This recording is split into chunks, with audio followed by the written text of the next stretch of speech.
امیر معاویہ جو کہ مسلمانوں کے خلیفہ تھے، انہوں نے اپنی زندگی میں ہی یزید کو خلیفہ نامزد کر دیا۔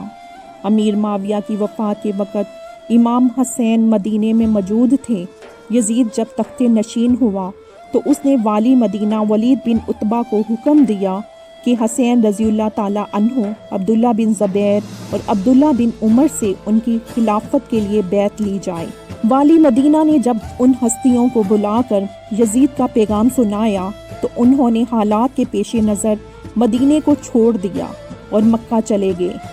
مکہ میں امام موجود تھے تو کوفہ والوں کے خط آنا شروع ہو گئے کہ یزید تخت پر بیٹھ چکا ہے، وہ دین میں طرح طرح کی خرابیاں پیدا کرنے کا مرتکب ہو رہا ہے، اس کے فسق و فجور کو اگر نہ روکا گیا تو دین اسلام کا شیرازہ بکھر سکتا ہے۔ ہم آپ کو اپنی پوری معاونت کا یقین دلاتے ہیں، لہٰذا آپ کوفہ تشریف لے آئیں۔ اسی طرح کے مضامین پر مشتمل تقریباً 900 خطوط امام حسین کو موصول ہوئے۔ امام حسین نے کوفہ جانے کا فیصلہ کر لیا۔ صحابہ اکرام میں سے کئی لوگوں نے امام حسین کو کوفہ جانے سے منع کیا۔ انہوں نے کہا کہ اس سے پہلے بھی کوفہ والے آپ کے بھائی اور والد گرامی کے ساتھ دھوکہ کر چکی ہیں، ان سے کچھ بھی بعید نہیں۔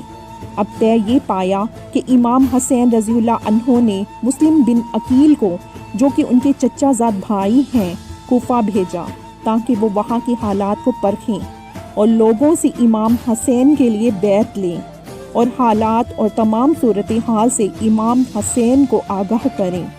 امام مسلم کوفہ کے لیے روانہ ہوئے۔ کوفہ پہنچ کر مسلم بن عقیل نے مختار کے گھر پناہ لی۔ بیعت شروع ہوئی تو تقریباً 12,000 کوفیوں نے آپ کے ہاتھ پر امام حسین کے لیے بیعت کی۔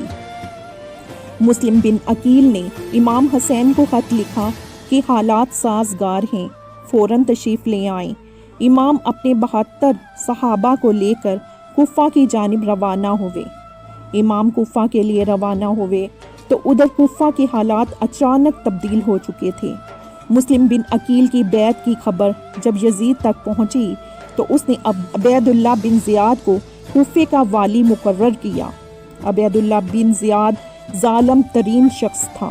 اس نے کوفیوں کو ڈرایا، دھمکایا اور کہا کہ جس نے بھی یزید کی بیعت توڑی تو میں کوڑے اور تلوار سے کام لوں گا۔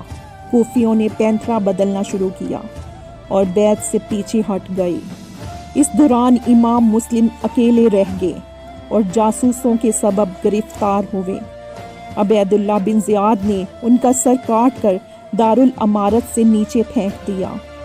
امام حسین کوفے کی جانب عازم سفر ہوئے تو رستے میں فرزد شاعر ملا۔ یہ کوفہ سے آ رہا تھا۔ اس نے امام حسین سے کہا کہ کوفیوں نے عقیل سے کی گئی آپ کی بیعت توڑ دی اور امام عقیل کو شہید کر دیا گیا ہے۔ کوفی وہ لوگ ہیں جن کے دل تو آپ کے ساتھ ہیں، لیکن تلوار بنو امیہ کے ساتھ۔ امام نے اصحاب سے مشورہ کیا تو کچھ لوگوں نے کہا کہ واپس لوٹ جانا چاہیے۔ مسلم بن عقیل کے قرابت داروں نے کہا کہ ہم عقیل کا قصاص لیں گے۔ امام کا قافلہ کوفہ کی جانب روانہ ہو گیا۔ سب سے پہلے حور بن یزید نے امام کا راستہ روکا۔ اس کے بعد عبید اللہ بن زیاد نے 4,000 کی مزید کمک دے کر عمر بن سعد کو حضرت حسین رضی اللہ عنہ کے مقابلے پر بھیجا گیا۔ امام حسین نے ان کے سامنے اپنی شرائط پیش کی کہ یا مجھے یزید کے پاس جانے دیا جائے یا واپس جانے دیا جائے، یا یہاں کسی سرحد پر جہاد ہو رہا ہو وہاں کی جانب جانے دیا جائے۔ امام حسین نے کوفیوں کے خطوط کے وہ تھیلے بھی عمر بن سعد کو دکھائے جو انہوں نے امام کو آنے کے لیے لکھے تھے۔ عمر بن سعد نے عبداللہ بن زیاد کو خط لکھا اور حسین رضی اللہ عنہ کی 3 شرائط بیان کی تو عبداللہ بن زیاد بھی مطمئن ہوا کہ معاملہ بات چیت کے ذریعے حل ہو جائے گا۔ شمر ذیلجوشن جو اس وقت دربار میں موجود تھا، اس نے عبید اللہ بن زیاد سے کہا کہ کیا آپ حسین کو دوبارہ مہلت فراہم کر رہے ہیں کہ وہ آئندہ بھاری طاقت اور جمعیت اکٹھا کر کے ہمارے مقابلے پر آ جائے۔ اگر آج امام حسین کو جانے دیا تو آپ لوگ ان پر کبھی قابو نہیں پا سکو گے۔